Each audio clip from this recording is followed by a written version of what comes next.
Салам достор, бүгүн биз жашоонун дөңгөлөгү боюнча сүйлөшөбүз. Мен атым Арген Артур. Андыктан катталып, лайк басып койсоңуздар да болот. Кээ бир адамдар бар, ден соолугу чың, бирок акчага жетпейт, же болбосо ийгилиги жок. Кээ бир адамдар бар, аябагандай карьера курат, бирок үй бүлөсү жок дегендейчи. Бул нерселер жашоонун дөңгөлөгүн түзөт. Ошондуктан биз бардыгын тегиз алып кете алсак болот экен да. Буга чейин мен ойлочумун. Эгерде мен үй бүлө курсам, демек бизнес болбойт. Же бизнес курсам, ден соолугум төмөн болот деген сыяктуучу. Эми болсо ушул жашоонун дөңгөлөгүн көргөндөн сиздер өзүңүздөр көрөсүздөр, бардыгын аткарсак болот экен деп. Биринчиден бизге адам баласына эмне керек? Албетте бул ден соолук. Туурабы? Бардыгыбызга эле ден соолук керек экен. Дагы жашоонун дөңгөлөгү тегиз болуш үчүн эмне керек бизге? Үй бүлө. Анткени биз бактылуу болобуз дейбиз, бирок үй бүлө жок болсо дагы бакыт болбойт экен. Үчүнчү дагы эмне керек бизге? Катнаш, карым, катыш деп кое берейин. Бул башка адамдар менен мамилеңер, команда түзүп аласыздарбы же туугандар менен мамиле, иш кылышуунун бардыгы катышка кирет экен. Андан кийин дагы бизге эмне керек? Жашоонун дөңгөлөгү түз болуш үчүн албетте акча дагы керек, туурабы? Кээде акча жетпей калып дагы, кээ бир операциялар болбой калып атат, акча жетпей калып, муктаж адамдарга кээ бирлер жардам бере албай калып атат, туурабы? Ошондуктан акча ар дайым бизге дагы керек экен. Андан кийинкиси бизге дагы аябагандай маанилүү керектүү бул карьера деп ойлойбуз. Анткени адам бир орунда тура бергиси келбейт экен. Чөп дагы күндө өсөт экен. Байкап карасаңыздар, ансанда адам дагы өсүп туруш керек экен. Карьера дагы өсүүгө жардам берет. Андан кийинкиси бизге эмне? Инсандык өнүгүү керек. Адам ар дайым өнүгүп туруш керек. Мисалы, мурун биз эң узун дарыя десе эле, тилибизге эмне келет? Нил келет, бардыгыбыз билебиз, Нил узун дарыя депчи. Бирок 2016-жылы Амазонка 102 километрге узунураак экен деп, жаңы приборлор менен, жаңы аспаптар менен текшерип көрүшкөн экен да. Ошондуктан ар дайым заман өзгөрөт, заман жаңыланат, заман өсүп турат экен да. Биз да ошо заманга жараша өсүп, жаңы нерселерди үйрөнгөнгө аракет кылып турушубуз керек. Ошондуктан бизге инсандык өнүгүү албетте керек. Андан кийин эс алуу же саякаттап койсок болот. Анткени адам саякаттап турбаса эч кандай жаңылануу болбойт экен да. Бир саякатка барып келген адам эмне кылат? Мировоззрение деп коет го, өзүбүздүн көз карашыбыз алда канча сонун жака өзгөрөт, жаңы идеяларды алып келебиз. Ошондуктан саякат ар дайым керек экен да.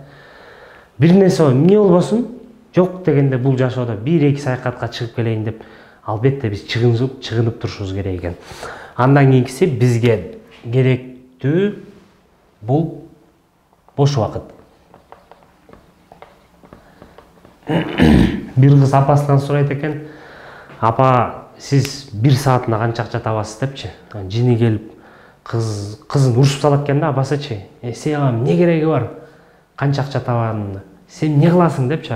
Биз обязательно урушкабыз го, Анан ыйлап комнатасына кирип кетет экен. Анан апасы туура эмес сүйлөп алдым окшойт деп кызынын комнатасына кирип такылдатып киргенден кийин сурайт экен да кызынан: "Кызым, кечирип койчу, туура эмес сүйлөп алдым. Жана эмне үчүн шуну сурадың менден? Акча канча табасың?" деп дейт экен да. Анан кийин: "Апа, айтсаңыз, канча акча табасыз?" деп дагы бир жолу сураганда, апасы айтат экен: "Мен 1 саатка 100 сом табам" дейт да. Анан кызы болсо акырын жастыгынын астынан 100 сом чыгарып туруп: "Апа, 1 саат менен отуруп турчу" деген экен да. Көрдүңүздөр, биз мүмкүн катыш деп, азыр той топурларга барып, мүмкүн биз карьера деп, бош убактыбыз дагы жок болуп калат экен да. Андыктан бизде ушундай бош убакыт дагы эң маанилүү ролду ойнойт экен. Эми караңыздар, мен мындай чийип койдум ар бирин. Бул биздин сандар. Ар бириңиздер азыр, прямо азыр ананка калтырбаңыздар. Комментарийге жазып чыгасыздар канча баа койгонуңуздарды. Мисалы 1, 2, 3, 4, 5, 6, 7, 8, 9, бул 10. То есть 1ден 10га чейин баа коюп чыгабыз. Мисалы азыркы сиздин ден соолугуңуз мисалы канча баа коесуздар? Мисалы мен допустим 9 деген баа койдум, Вот. Анан үй бүлө жагы кандай, мамилеңер кандай, жакшыбы, сонунбу и так далее. Мен 10 деп смело кое алам да. Сиздер канча коесуздар? Мен билбейм, кое бериңиздер да. Андан кийинкиси катыш. То есть азыр Кудайга шүгүр, команда көп, ар бири менен жакшы мамиледебиз, жакшы катышабыз. Мен бул жерге деле бир 10ду койсом болот да. Акча жагынан, акча жагы Кудайга шүгүр эле деп коеюн, бирок акча дайыма жетпейт экен, 8 деп коеюн. Карьера, то есть өсүү жагы, өсүп өнүгүү жагы мен деле 8 деп койсом болот экен. Инсандык өнүгүү, бул жерде биз ар дайым өсүп өнүккөнгө, жаңы курстарды алып окуганга мен ар дайым аракет кылып турам, ошондуктан бул жерге деле бир полностью болбосо да 8 деп койсом болот экен. Эс алуу жагынан тоже 8 кое берейин, жана бош убакыт жагынан 9 деп койсом болот. Анткени көп деле убакыт бөлбөйбүз. Эми бириктиребиз баардыгын. Бул биздин дөңгөлөгүбүздү бириктирүү. Биз сиздерге көргөзүп берип жатабыз, сиздер албетте ушундай кылып өзүңүздөргө чийип алыңыздар дагы комментарийге жазыңыздар. Мисалы ден соолук 9, үй бүлө 5, катыш 7 депчи. Мен дагы көрүп сиздер менен сүйлөшүшүм мүмкүн. Анан дагы комментарийге кандай суроо болбосо, суроолоруңуздарды бере бериңиздер. Анткени биз жакында суроо жооп рубрикасын өтөбүз. Бир жумада бир жолу мен сиздердин суроолоруңуздарга жооп берем комментарийдеги. Видео аркылуу да. Так что сиздерди ар дайым күтөм. Ушул жакшы маалыматты бардык тааныштарга, партнерлорго жөнөтүңүздөр, алар дагы билип калышсын. Сак саламатта калыңыздар.